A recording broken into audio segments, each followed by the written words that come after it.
ಆತ್ಮೀಯ ಸ್ಪರ್ಧಾರ್ಥಿಗಳೇ, ತಮ್ಮೆಲ್ಲರಿಗೂ ಕೂಡ ನಿಮ್ಮದೇ ಆಗಿರ್ತಕ್ಕಂಥ ಯೂಟ್ಯೂಬ್ ಚಾನಲ್ಗೆ ಸ್ವಾಗತ.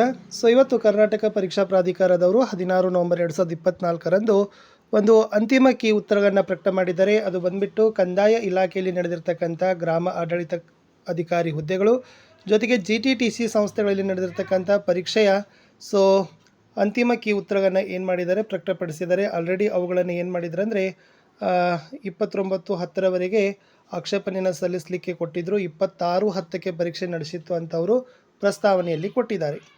ಜೊತೆಗೆ ಈ ತಾತ್ಕಾಲಿಕ ಕೀ ಉತ್ತರಗಳಿಗೆ ಸಂಬಂಧಿಸಿರ್ತಕ್ಕಂಥ ಆಕ್ಷೇಪಣೆಗಳನ್ನು ಸ್ವೀಕರಿಸಿ ವಿಷಯ ತಜ್ಞರ ಸಮಿತಿ ಅದನ್ನು ಪರಿಶೀಲಿಸಿದೆ.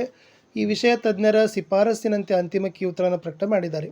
ಈ ಅಂತಿಮ ಕೀ ಉತ್ತರಗಳನ್ವಯ ಅಭ್ಯರ್ಥಿಗಳು ಕಡ್ಡಾಯ ಕನ್ನಡ ಪರೀಕ್ಷೆಯಲ್ಲಿ ಪಡೆದ ಅಂಕಗಳನ್ನು ದಿನಾಂಕ 15/11/2024ರಂದು ವಿದ್ಯಾರ್ಥಿಗಳ ಮಾಹಿತಿಗಾಗಿ ಪ್ರಕಟಿಸಲಾಗಿದ್ದು, ಪ್ರಕಟಿತ ಅಂಕಗಳಿಗೆ ಆಕ್ಷೇಪಣೆಗಳಿದ್ದಲ್ಲಿ ತಾವೇನು ಮಾಡ್ಬೋದು, ಆಕ್ಷೇಪಣೆಗಳನ್ನು ಕೊಡ್ಬೋದು.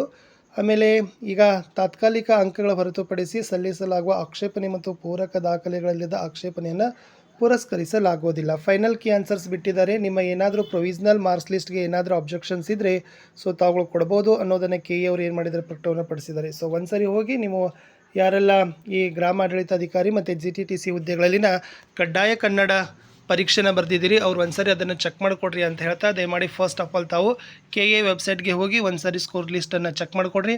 ಇಷ್ಟಿತ್ತು ಈ ಮಾಹಿತಿಯ ವಿಡಿಯೋ ಅಂತ ಹೇಳ್ತಾ ನಾನು ಸಿಗ್ತೀನಿ ಹೊಸ ವಿಡಿಯೋದಲ್ಲಿ. ಅಂಟಿಲ್ ಟೇಕ್ ಕೇರ್, ಬಾಯ್.